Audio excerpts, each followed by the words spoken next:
Thank you, Mr. Speaker.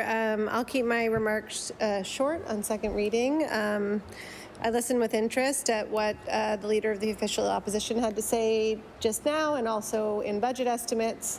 I think he raises an important issue, and as he pointed out, and I will reiterate, this Public Prosecution Service, one of the only independent public prosecution services, was born out of the Marshall Inquiry.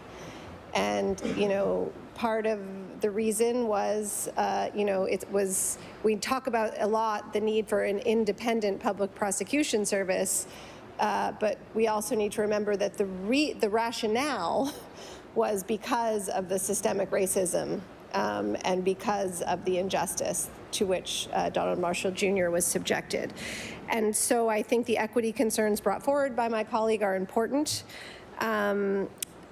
But I will just confine my remarks to say that we're glad that there's a jurisdictional scan of best practices. I think that's positive. I think updating legislation is positive and bringing Nova Scotia into alignment with other jurisdictions. I think the rationale given by the minister to term limits sounds good.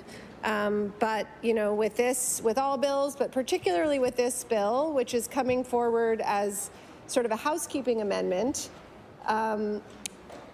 when any housekeeping is done to a bill that impacts an independent body, the question always has to be asked is, like, whose house are we keeping? And so, you know, the question will be for law amendments, and hopefully we'll have presenters. I would love to hear the reaction of the Public Prosecution Service. I don't know if they'll come. They did break a long spell of not doing that somewhat recently. Maybe they'll do it again. I don't know. But others, certainly with expertise around the legal profession and the role of the Public Prosecution Service, and also from communities disproportionately impacted by the work of that body. Certainly hope to hear from them, and we'll definitely have more to say on third reading. Thank you, Mr. Speaker.